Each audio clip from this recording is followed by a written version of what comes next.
Capture One has about 30,000 tools and you won't need to use them all. So in this tutorial, you're going to learn how to use the essential tools to make epic photos.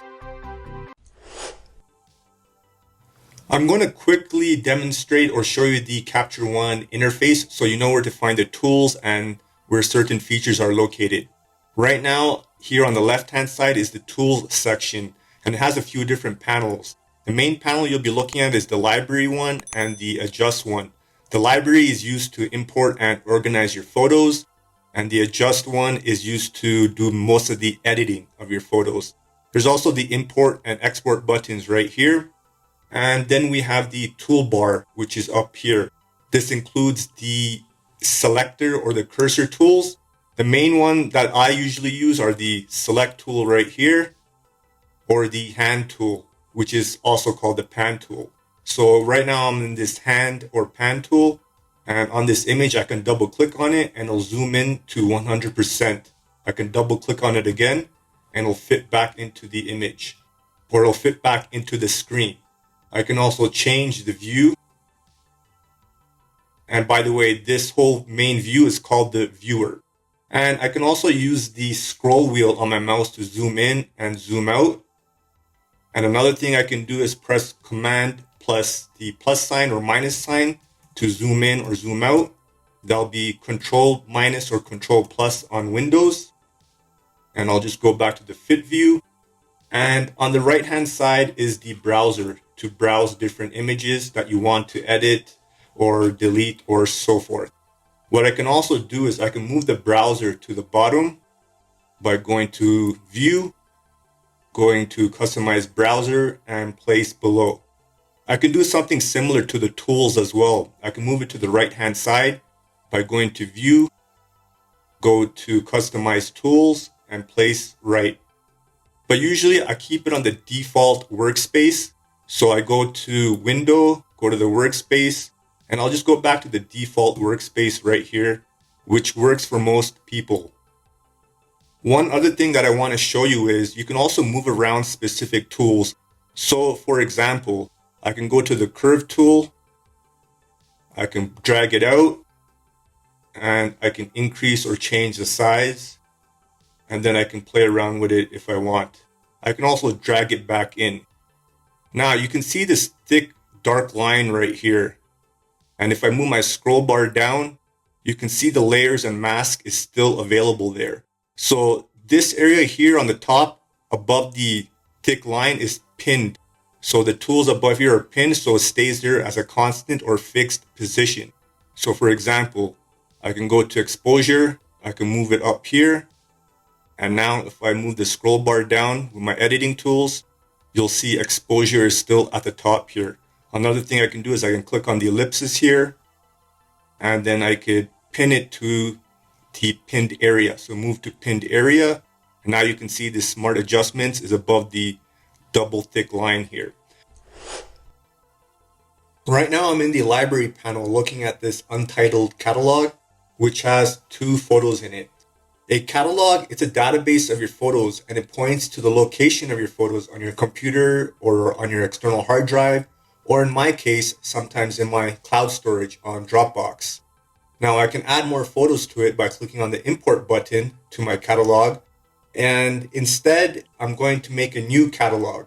So I'm just going to click on the plus sign, go to new catalog, and I'll just name it my first catalog. And then I can use the location of where I want to save it. This is my default Capture One tutorial location, but you can change it by clicking on the ellipsis and putting your catalog in a different folder. I'll just click cancel and I'll click OK. And now I'm in my first catalog. You can see there's no photos in it. I can go back to my previous catalog, which is the untitled catalog. For most people, 1 catalog is sufficient, but if you're like a professional photographer, and you have personal photos and work photos, you may have 2 or more catalogs. There's also other ways of organizing your photos, such as using collections, which we'll talk about later on in this video.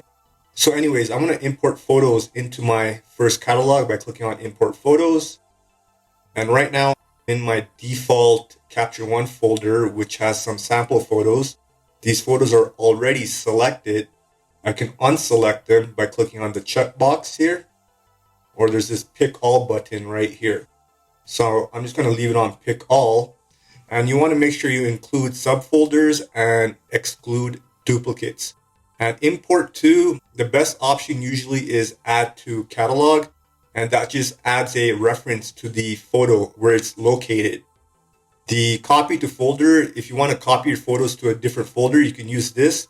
This is usually good for when you're having or importing your photos from an SD card. So speaking of that, I can also import photos from the SD card by going here, going to choose. And right now I'm on my SD card right here. And then I can choose photos to import. But I'll just click on cancel. Everything looks pretty good. I have all these selected.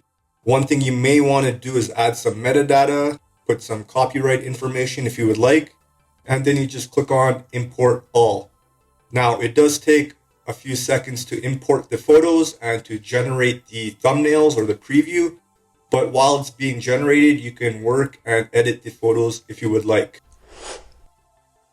One of the issues with Capture One catalogs is if you move the location of your photos on your hard drive or external hard drive, the Capture One catalog does not dynamically update the location or reference to that photo.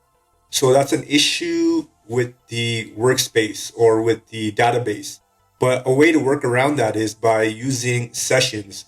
So a session dynamically updates the location of your photos. So let me demonstrate by creating a new session right here. I'll just label it session 1. And when you create a new session, it automatically creates a capture folder, selects folder, output folder, and trash folder. So there's no photos in any of these folders right now. And what I'm going to do is I'm going to copy, let's say, these 6 photos right here. And I'm going to move it or put it into my capture folder. So these are my initial photos that I'm working with. And let's say this photo right here, I want to edit it. So I'll just go here and I'll move it to my selects folder. And here it is right here. And it should be automatically updated in my folder right here. If I go to session 1 and go to selects, you can see it's already been automatically updated and it's pointing to the correct area or location where this photo is stored. Anyways, going back, I'm going to go to the selects folder and let's say to the capture folder. Let's say this photo right here, I don't like it. So that automatically goes to the trash. So it's in my trash folder now and it's been moved away from my capture folder. Let's say I want to put another photo in my selects folder. I can select it and drag it right here. And now I have 2. And now let's say I want to edit this photo. So what I'm going to do is I'm going to put it to my output folder. And then I'm going to click on this folder or click on this photo and select it. And then I'll just make a slight adjustment by increasing the contrast. And these are the photos that I want to give to my client or I want to post on social media. So that's how sessions work. It's like a complete little project or mini project.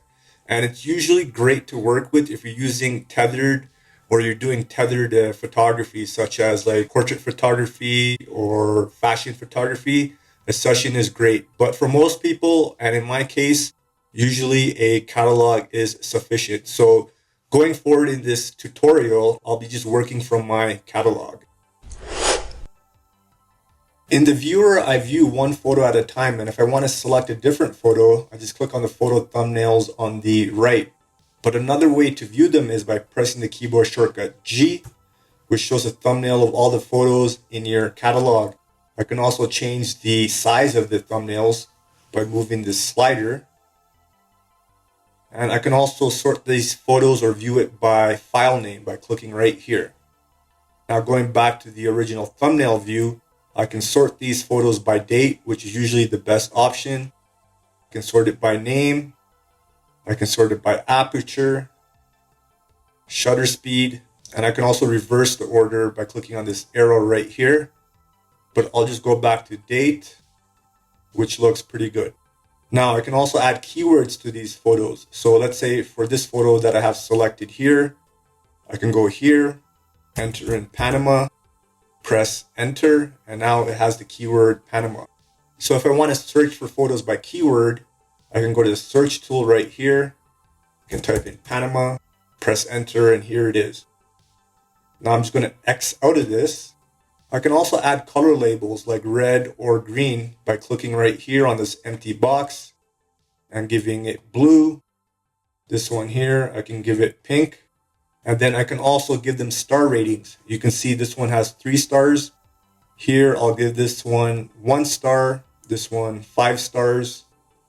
I'll give this one 3 stars, also a color label as well of yellow. And then I can filter these photos for later viewing if I want to find them. So if I go to the filter section right here, I can go to rating. I can click on anything that has 1 star, anything that has 5 star. There are different combination methods that you can search for by clicking right here. And then there's different search criteria, and you can add more search criteria as you wish. So now I'll just click X out of this. And then there's also the color label tags if you want to view them by color label or color tags. We saw earlier we can manage and organize photos by using catalogs or sessions, but we can also use user collections such as the album, smart albums, projects, and groups. And in this section, we're going to learn about albums versus smart albums. So I'm just going to click on the plus sign, click on album here, and I'm going to label this my first album. I'll click on OK. So now here we can see under collections, my first album, which has no photos. So I'll go back to all images and I'll shift select these 3 images and I'll move it to my first album. And you can see now my first album has these 3 photos. So it's a great way or a different way of organizing photos or projects or whatever the occasion is for organizing your photo. Now going back to all images, I can add more photos to the first album here and I can move it in here. I can also delete the first album by clicking on this minus sign and clicking remove or delete. Now I'm going to create a smart album now. So I'm going to show you this. And the smart album dynamically updates similar to a session. So I'll click here. I'll make sure it's labeled Smart Album 1. I'm going to add a criteria. I'm going to go to any and then select rating. And anything with a rating that is greater than or equal to, let's say, 3 stars. And I can also add another filter. And I can put a color tag is pink. So 3 stars or higher and is pink. So let's see if I have anything that's similar to that. So you can see there's nothing in this smart album. Let me make sure I'm in the smart album. So there's nothing in there. So I'm going to go to all images and let's say this one, I'm going to change the color label to pink. And I'll go to the smart album 1 and now you can see this image matches my smart album criteria, which needs to have a color label of 3 and a star rating of at least 3.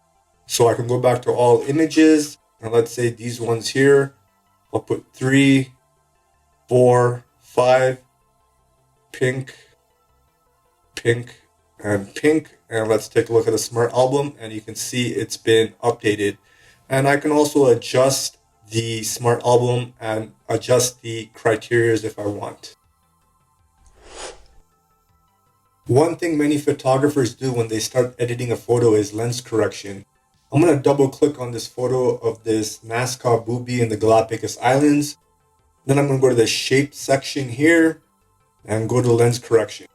Now you can see the default lens profile is generic, but I'm going to click on it. And I know I used a Tamron 24 to 70 millimeter lens on my Canon 6D. So I'll click on that. I'm going to make sure chromatic aberration is clicked as well as diffraction correction. Diffraction correction is usually when there's lens blur due to the focal length, usually at higher focal lengths or at smaller apertures. Now, if I click on the before and after, you can't see much or you can't even see any changes. So what I need to do is adjust the distortion slider so I can move it to the right. You can see the grid that pops up and you can see the distortion being corrected or adjusted. You do need to visually correct it. So one thing I can do is I can double click on this. It'll automatically go to 100 and then I can put it at something I like. Then there's also the light fall off, which corrects the lens vignetting. So if you look at the corner, you can see the before and after. Let me show you the before and after here. I'm pressing the keyboard shortcut Y to show you the before, and press it again, the after. So you can see in the corner, the vignetting is gone. But I think I'll just keep this at around, let's say, 31. That looks good. So let's see the before and after. One thing you need to keep in mind is many of these changes with the distortion, light fall off, or even the chromatic aberration and diffraction correction, it's very negligible. So you may not even see any changes, including if you're adding or making the image more sharper with the lens correction tool. I want to show you an example here. While I zoom in on this Nazca booby, I'm going to zoom in more. You can see the chromatic aberration, the purple hue, this fringing right here. So sometimes lens correction doesn't always work well depending on which software we're using, or in this scenario, Capture One's lens correction.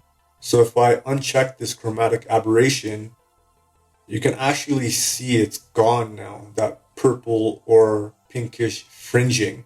So you do need to be careful when you're using lens correction.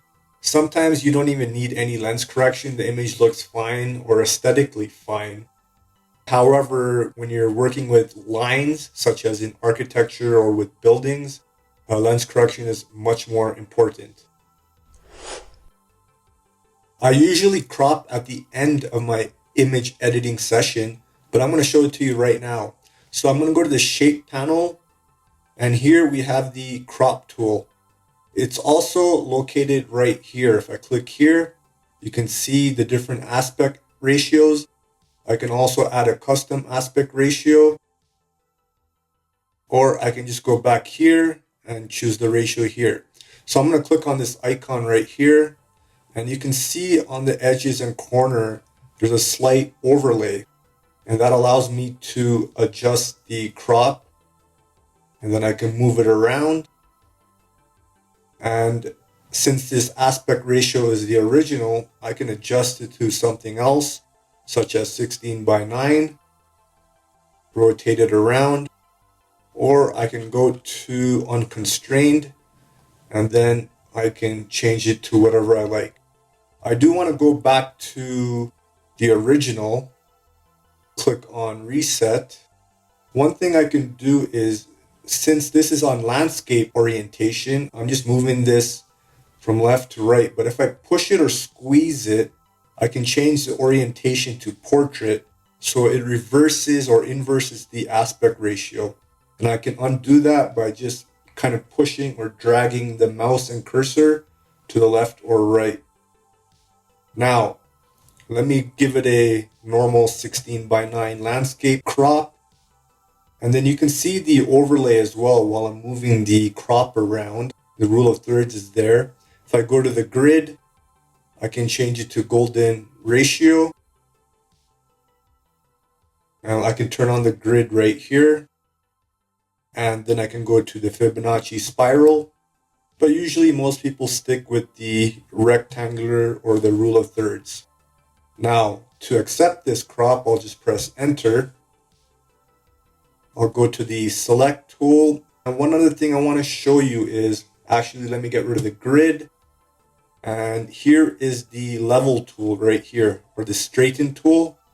It's also right here, right beside the crop tool. So if I click on this, I can drag and hold this on the mouse, and I can just create a line across the horizon, and it'll level it out. And I'll just go back to the select tool, and there you go. So zooming in on this image, it looks a little bit soft because there's a little bit of noise and it's not that sharp. So right now I'm in the refine panel, and under the luminance section, I'm going to reduce the luminance noise. You can see the grain or the salt or the salty looking spots or artifacts in the sky, as well as in the shadows here. So that's luminance noise. I don't see any color noise. Usually color noise is like purple, red, or green, but that's okay. So these are the default values of the noise reduction that Capture One puts. If I reduce it, it's even worse, including the color noise. Now you can see the color noise. Let me just reset this, and I'm just going to push the luminance noise a little bit more up, and that looks a little bit better. And I'll increase the details to add some more detail back. I should open up this focus area and this navigator area, just give you a better idea of where I'm looking at, so we can accurately reduce the noise and sharpen the image. So I think noise reduction looks okay for now. Now I'm going to go to the sharpening tool right here, and I'm going to increase the sharpening. It was at 180, so I'll just increase it a little bit more. You can see this black halo effect. I don't think this will correct it that much, the halo suppression, but you can't view it or see these black halo from afar when you zoom out, so it's not a big deal. That looks good. And let me take a look at the amount, increase it a little bit more, increase the radius or the size of the pixels. And the threshold controls how much of the image or how much of the edges you want sharpened. So if it's at 0, the whole image gets sharpened. You can see there's more noise sharpening now. But I should increase the threshold to make sure I don't sharpen the sky too much, as well as the noise. So the default was at 1, but I'll increase it to about 2. Let's see the before and after. Here's the before, and here's the after. Here's the before, and here's the after. So it's a very subtle change when you're looking at it from afar, but it makes a big difference when you're printing the image or if people are zooming in on your photo online or on social media. One other thing I can do is go to the adjust tool, add a little bit more contrast to this image, increase the saturation, just make it look a little bit better. So let's see the before and after. I'll go to the split view slider. Here's the before, and here's the after. So the image definitely looks a little bit more sharp, and there's less noise, so it doesn't look as soft. So we're in the adjust panel looking at the white balance. White balance controls the temperature or the color mood of an image. And the temperature is calculated or measured in Kelvin, which goes from blue to yellow. And I'm going to double click on it to reset it. And then there's the tint, which goes from green to magenta. There's also the option of correcting the white balance by using this magic wand tool. And as you can see, it's slightly changed. I'm going to reset it. And then there's also these presets available here. And one thing with the white balance is usually you want to make subtle changes. So if you go overboard, you may overcook the image. But if you make subtle changes and make subtle combinations with the temperature and the tint, you can give a pretty cool color grade to the image or correct the white balance to your liking. Usually white balance is corrected to make the image look as if you shot it or what you saw in person, but it can also be used to make the image look more artistic or give it a fine art look.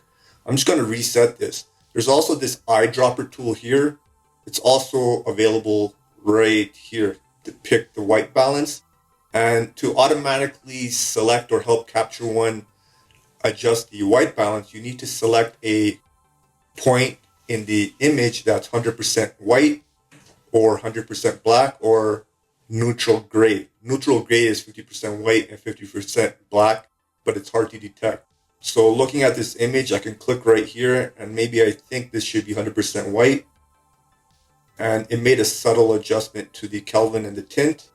Or maybe this area should be here, 100% black, this shade area.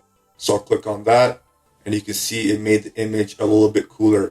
But sometimes if it's hard to detect what's 100% white or 100% black, it's just best to eyeball it and adjust the slider. And that's just pretty much it for the white balance tool. Previously, we looked at lens correction, noise reduction, sharpening, and adjusting the white balance.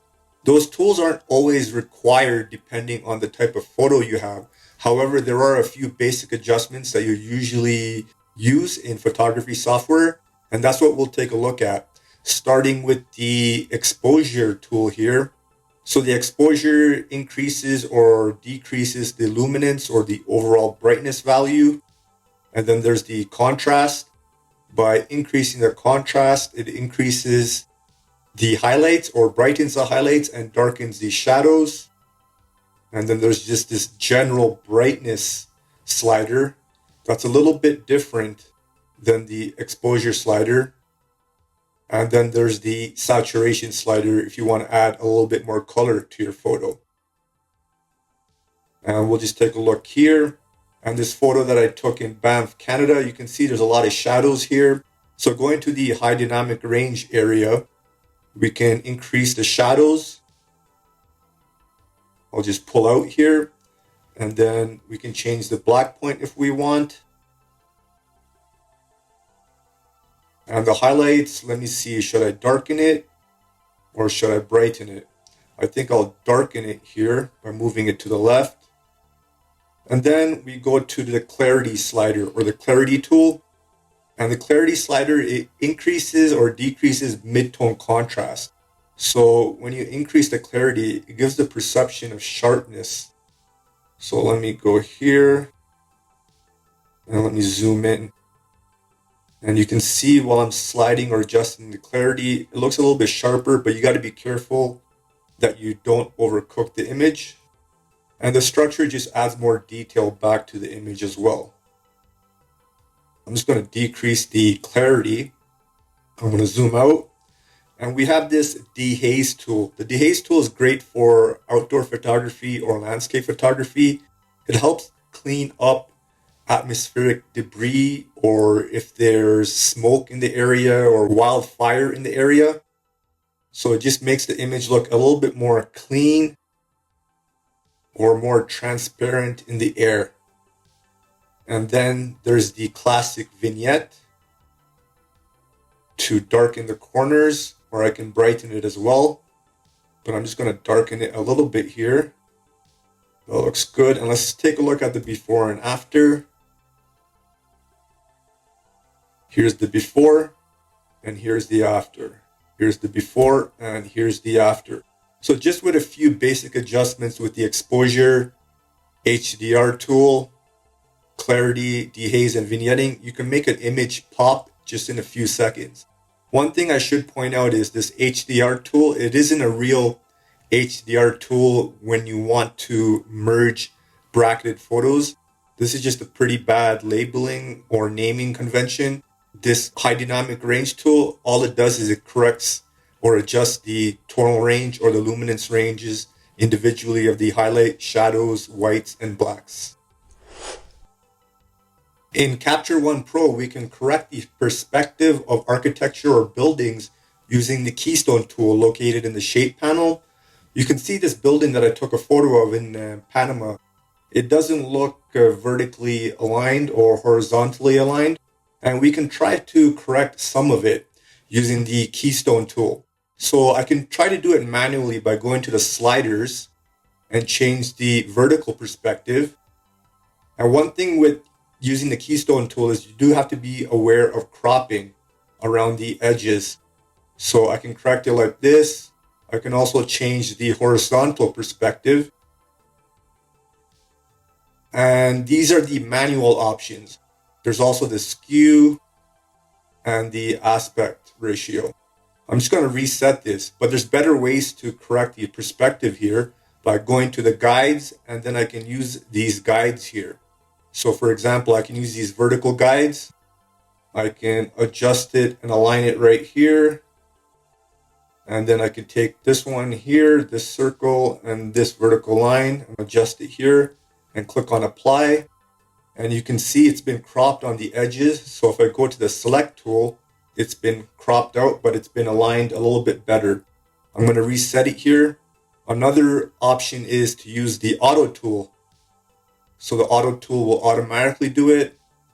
Then there's the horizontal perspective, or if you want to combine the horizontal and vertical perspective, you can do that as well. And then you can change the amount after you click on auto. And that's just pretty much it. It's pretty easy to use to correct perspective in Capture One Pro. Capture One has a few tools to clean up an image. If I go to the cursor tools here, you'll see there's a few options of the healing mask, cloning mask, and then the remove dust and spot tools here.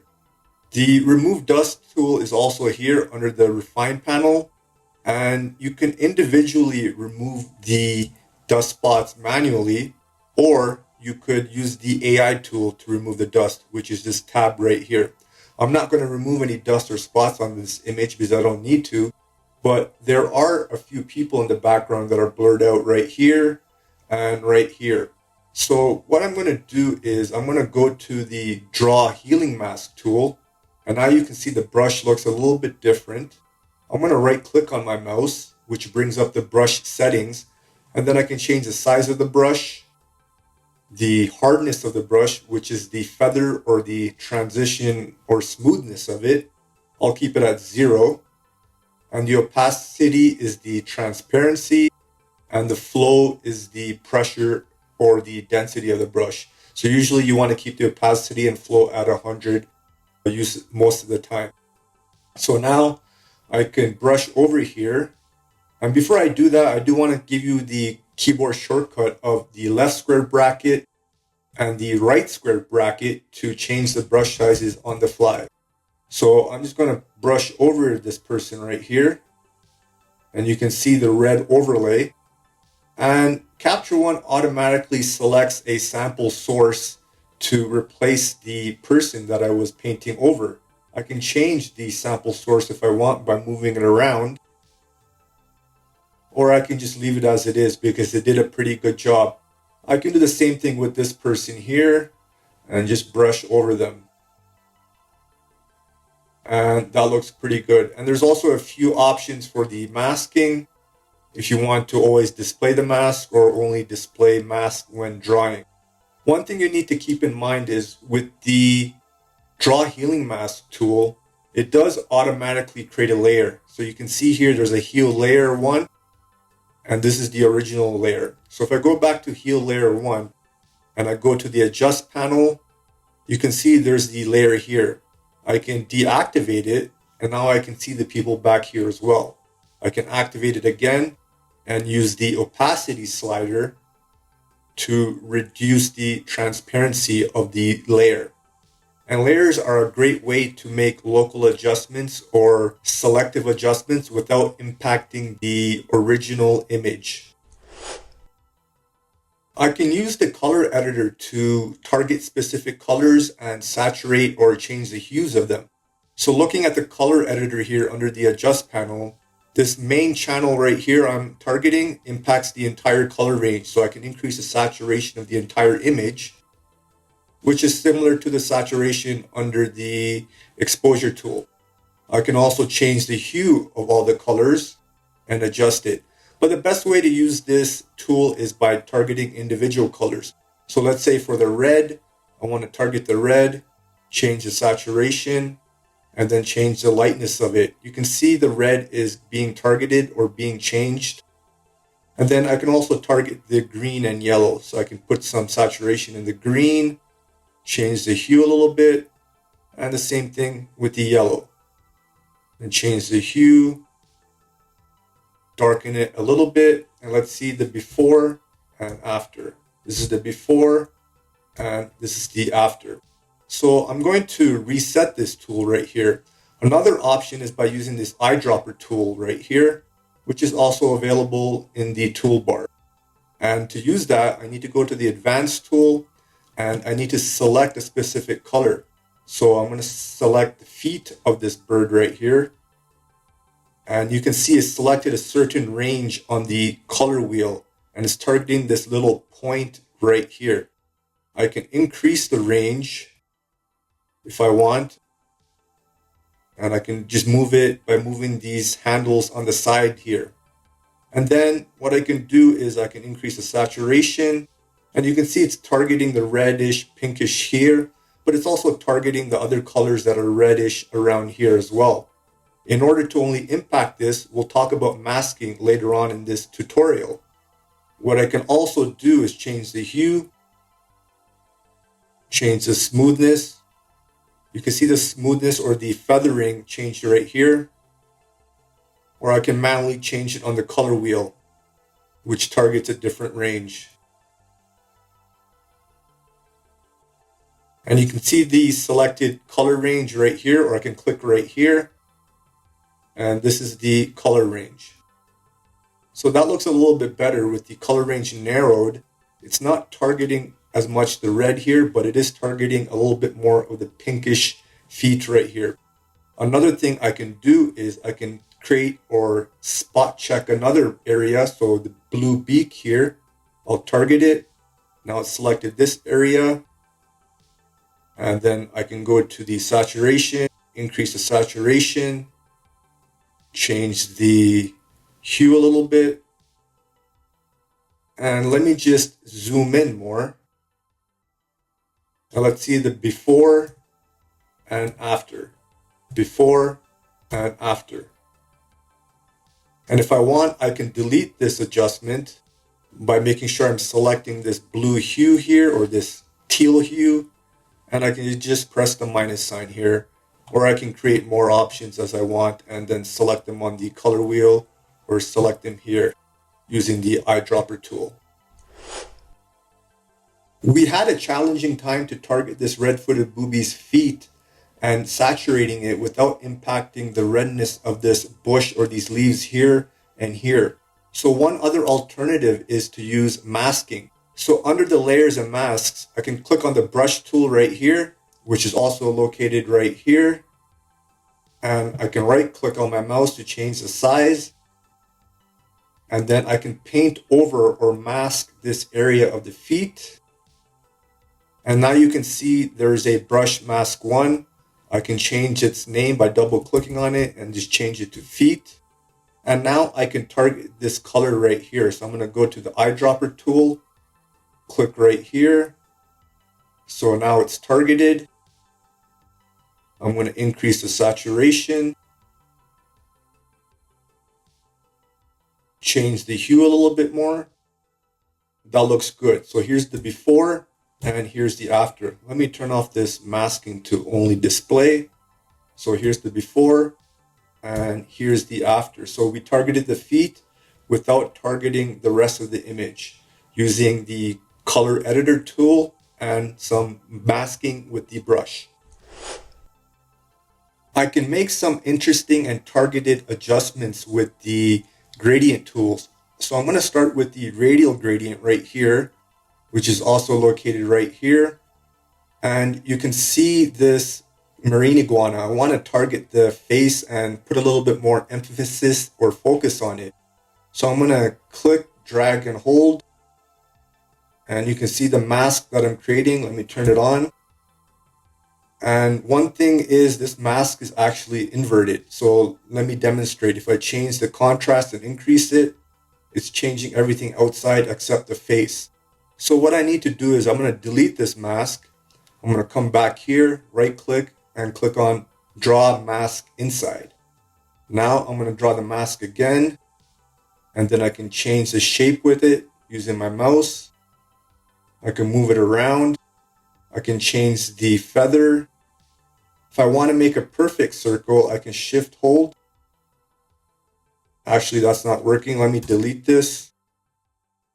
And I'll draw it again. But this time I'm going to shift hold and now it's a perfect circle. And I'm going to create the mask just about this size, make it a little bit bigger. That looks good. I'm going to turn off the overlay. And now I'm going to increase the contrast, decrease the shadows, and move the black point a little bit.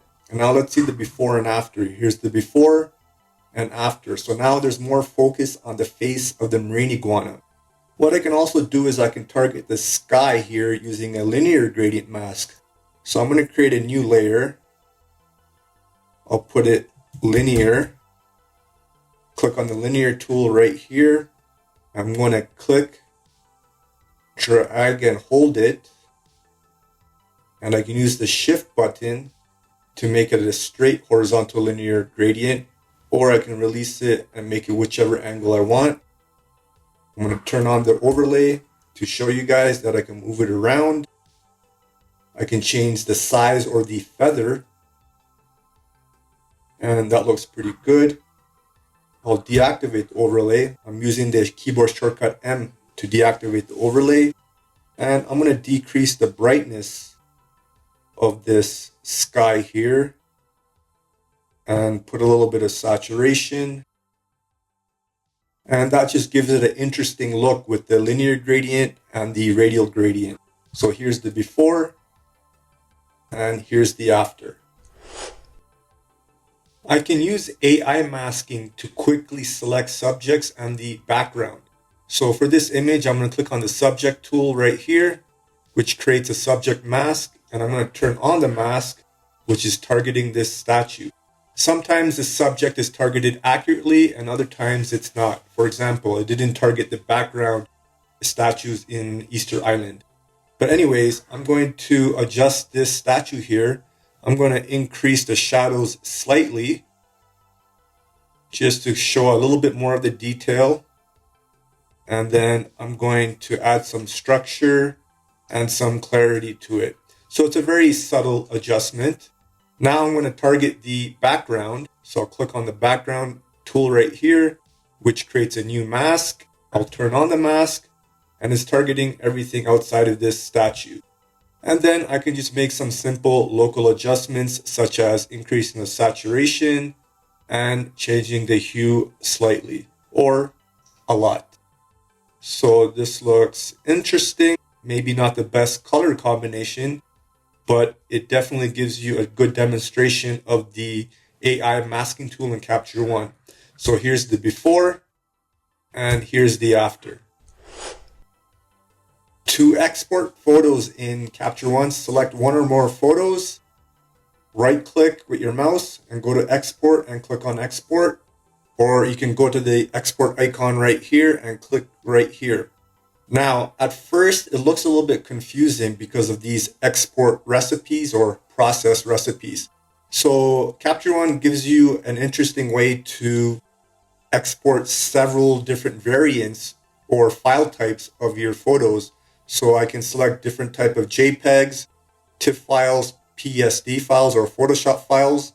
But for this example, I'll just keep it at the JPEG full-size highest quality. And then I can make adjustments if I want by changing the location of where I want to put it, putting it in a subfolder, changing the naming convention of my file, changing the format if I want to as well again here. And for JPEG, usually you want the quality at 100.